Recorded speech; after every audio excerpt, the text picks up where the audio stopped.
ఈ క్వశ్చన్లో micro blogging యొక్క లక్షణాలు ఏంటి, ఈ రెండు క్వశ్చన్ చాలా ఇంపార్టెంట్ అమ్మా.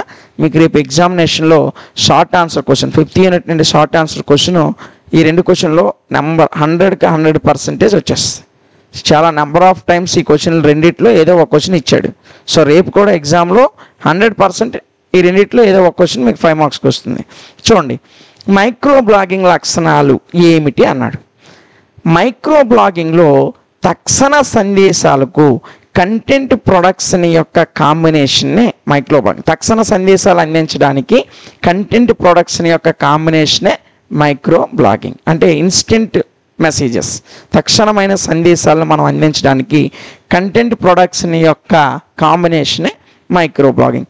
ఇది ఆన్లైన్లో ఆడియన్స్తో సంక్షిప్త సందేశాలను పంచుకోవడానికి, అంటే ఇప్పుడు మనం ఆన్లైన్లో ఉండేటప్పుడు ఆడియన్స్తో చిన్న చిన్న సందేశాలు, సంక్షిప్త సందేశాలను పంచుకోవడానికి ఈ మైక్రో బ్లాగింగ్ అనేది ఉపయోగపడుతుంది. ఉదాహరణకి చాలా సోషల్ మీడియా అకౌంట్స్, ట్విట్టర్ కానీ, ఫేస్బుక్ కానీ, ఇన్స్టాగ్రామ్ కానీ, ఇలాంటి చాలా సోషల్ మీడియా ప్లాట్ఫామ్స్ అనేవి ఈ మైక్రో బ్లాగింగ్ కొరకు ఈ కొన్ని వేదికలని, ప్లాట్ఫామ్స్ని కల్పిస్తున్నాయి. చూడండి, మైక్రో బ్లాగింగ్ అంటే ఏమనుకున్నాం? మైక్రో బ్లాగింగ్ అనేది తక్షణ సందేశాలు అందించడానికి కంటెంట్ ప్రొడక్షన్ యొక్క కాంబినేషన్ అని అనుకున్నాం.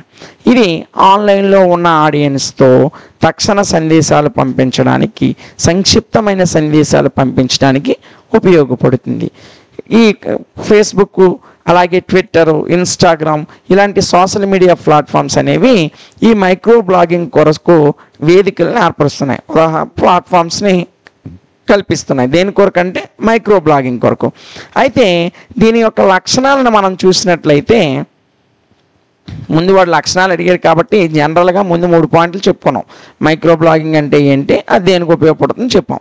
ఇప్పుడు లక్షణాలు, ఈ లక్షణాలు ఒక 6-7 లక్షణాలు ఉంటాయి. ఇవి రాసేస్తే 5కి 5 మార్క్స్ వచ్చేస్తాయి. ముఖ్యంగా చిన్న పోస్టులను, చిన్న పోస్టులు అండి, పెద్ద పెద్ద పోస్టులు కాదు, చిన్న పోస్టుల్ని సృష్టించడము, వాటిని అప్లోడ్ చేయడం.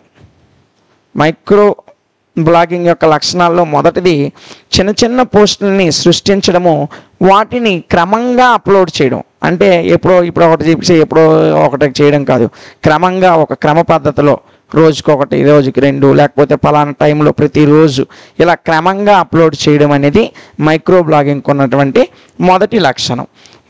మొదటి లక్షణం ఏంటి? చిన్న పోస్టుల్ని సృష్టించడం, క్రమంగా అప్లోడ్ చేయడం. ఈ పోస్టులు ఎలాగ ఉండాలంటే తక్కువ అక్షరాలతో ఉండాలి, ఎక్కువ అక్షరాలకు ఉండకూడదు. తక్కువ అక్షరాలతో ఈ పోస్టులు అనేవి ఉండాలి, తక్కువ అక్షరాలు. మొదటిది చిన్న పోస్టులు సృష్టించడం, క్రమంగా అప్లోడ్ చేయడం. రెండవది తక్కువ అక్షరాలు ఉండాలి. ఇక మూడో క్వాలిటీ వచ్చేసి ఎక్కువ అక్షరాలని ఇది అనుమతించదు. ఎక్కువ అక్షరాలని అనుమతించదు. తక్కువ అక్షరాలతో మాత్రమే పోస్ట్ ఉండాలి. ఎక్కువ అక్షరాలతో ఒక పోస్ట్ ఉంటే దాన్ని మైక్రో బ్లాగింగ్ అనేది అనుమతించదు. ఇక మనము ఈ మైక్రో బ్లాగింగ్కి ఉన్నటువంటి మరొక ముఖ్యమైన లక్షణం ఏంటంటే వేగం. చాలా స్పీడ్గా ఉంటుంది మైక్రో బ్లాగింగ్ అనేది. మైక్రో బ్లాగింగ్కి ఉన్న మరొక ముఖ్యమైన లక్షణం ఏంటంటే వేగం. వేగం ఇందులో ముఖ్యమైనది. ఇంకా చూసుకున్నట్లయితే 4వ లక్షణం వచ్చేసి వేగం అని చెప్పుకున్నాం. ఇక 5వ లక్షణం వచ్చేసి, అంటే ఇందులో వేగం తర్వాత మరొక ముఖ్యమైన లక్షణం ఏంటంటే ఇందులో టెక్స్ట్లు, అంటే మెసేజ్లు, వీడియోలు, ఆడియోలు, చిత్రాలు, వీటి యొక్క లింక్స్ అన్నీ కూడా తక్కువ పరిమితమైన అక్షరాలతో కలిగి ఉంటాయి. ఇందులో వీడియోలు అవ్వచ్చు, టెక్స్ట్లు అవ్వచ్చు, ఆడియో అవ్వచ్చు, వీడియోస్ అవ్వచ్చు, ఇవన్నీ కూడా పరిమితమైన అక్షరాలతో లింకులు కలిగి ఉంటాయి. వీటి లింక్స్ పరిమితమైన అక్షరాలతో ఉంటాయి. అందులో మైక్రో బ్లాగింగ్లో ఫస్ట్ ఏంటంటే చిన్న పోస్టులను సృష్టించి క్రమం తప్పకుండా అప్లోడ్ చేయడం, ఇది మొదటి లక్షణం. ఈ యొక్క పోస్టులు అనేవి తక్కువ అక్షరాలతో, పరిమిత అక్షరాలతోనే ఉండాలి. ఎక్కువ అక్షరాలు ఉంటే దాన్ని మైక్రో బ్లాగింగ్ అనుమతించదు.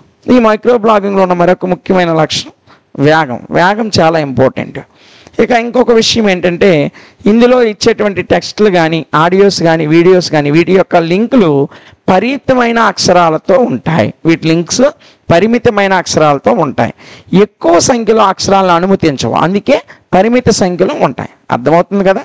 ఇంకా మనం చూసుకున్నట్లయితే ఈ యొక్క మైక్రో బ్లాగింగ్లో నిజమైనటువంటి వ్యక్తులు ఉండరు. ఈ మైక్రో బ్లాగింగ్ చేస్తున్న వ్యక్తులందరూ కూడా నిజమైన వ్యక్తులు కాదు. కొన్నిసార్లు సామాజికమైనటువంటి నిజంగా ఉన్నటువంటి సామాజిక రోబోట్లు కూడా నిజమైన వ్యక్తుల్లాగే ఉంటారు. సామాజికంగా రోబోట్లు, ఇప్పుడు ఏ టెక్నాలజీ వచ్చింది, ఏ ఆర్టిఫిషియల్ ఇంటెలిజెన్స్, నిజమైన మనుషుల్లాగే కనిపిస్తున్నారు. ఇలా ఈ యొక్క మైక్రో బ్లాగింగ్లో ఉన్న వ్యక్తులు నిజమైన వ్యక్తులు కారు. ఇంకా చూసుకున్నట్లయితే సుదీర్ఘ పోస్టులు అనుమతించబడవు, అంటే ఎక్కువగా ఉన్నటువంటి పోస్టులు అనుమతించవు. ఏ పోస్టులు? సుదీర్ఘ పోస్టులు.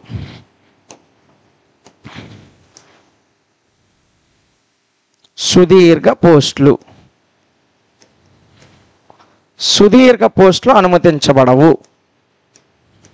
సుదీర్ఘ పోస్టులు అనుమతించబడవు. ఇందులో ఇంకొక ముఖ్యమైన విషయం ఏంటంటే మనం మైక్రో బ్లాగింగ్ అంటే ఏంటనుకున్నాం? కంటెంట్ ప్రొడక్షన్ యొక్క కాంబినేషన్ అనుకున్నాం.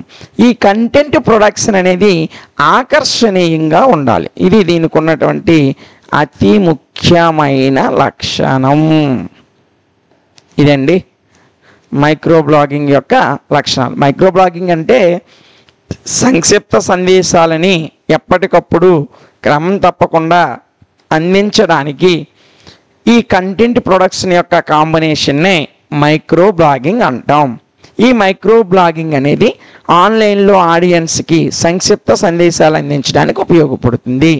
ఇది ట్విట్టరు, ఇన్స్టాగ్రామ్, ఫేస్బుక్ లాంటి చాలా సోషల్ మీడియా ప్లాట్ఫామ్స్ ఈ మైక్రో బ్లాగింగ్స్ కొరకు ప్లాట్ఫామ్స్ని ఏర్పాటు చేస్తున్నాయి. దీని యొక్క లక్షణాలు మనం ఒకసారి చూసినట్లయితే ముఖ్యమైన లక్షణాలు ఒక 7 ఉన్నాయి. అవి ఏంటి అంటే చిన్న పోస్టులను సృష్టించి క్రమం తప్పకుండా అప్లోడ్ చేయడం దీనికి ఉన్నటువంటి మొదటి లక్షణం. రెండో లక్షణం ఏంటంటే తక్కువ అక్షరాలు మాత్రమే ఈ మైక్రో బ్లాగింగ్లో అనుమతించబడతాయి. ఎక్కువ అక్షరాలు అనేవి ఇందులో అనుమతించబడవు. దీనికి ఉన్న మరో ముఖ్యమైనటువంటి లక్షణం వేగం. ఇంకా మరీ ముఖ్యమైనటువంటి లక్షణం ఇందులో ఉన్నటువంటి టెక్స్ట్ మెసేజ్లు కానీ ఆడియోస్ కానీ వీడియోస్ కానీ ఇతరతరమైనవి కూడా వీటి యొక్క లింకులు అపరిమిత అక్షరాలతో మాత్రమే ఉంటాయి. అదేవిధంగా సుదీర్ఘమైనటువంటి పోస్టులు అంటే చాలా పెద్ద పోస్టులు అనేవి ఈ మైక్రో బ్లాగింగ్ అనుమతించబడదు. ఇంకా చివరిది ఏంటంటే ఇందులో ఉన్నటువంటి కంటెంట్ ప్రొడక్షన్ అనేది ఆకర్షణీయంగా ఉండాలి. ఇది మైక్రో బ్లాగింగ్ యొక్క లక్షణాలు. సో మీరు నేర్చుకునేటప్పుడు మైక్రో బ్లాగింగ్ లక్షణాలు, అదేవిధంగా ఈ యొక్క వికీపీడియాలో మార్పులు ఏ విధంగా చేయాలి అనేటువంటి ఈ 2 క్వశ్చన్స్ని కూడా జాగ్రత్తగా 1-2 సార్లు విని మీరు ఒకసారి పీడిఎఫ్ చూసుకున్నట్లయితే ఈజీగానే నేర్చేసుకుంటారు. సో ఈ 2 క్వశ్చన్లు చాలా చాలా ఇంపార్టెంట్. దీంతో మనకి ఈ సెకండ్ సెమిస్టర్ తెలుగు అనేది కంప్లీట్ అయింది.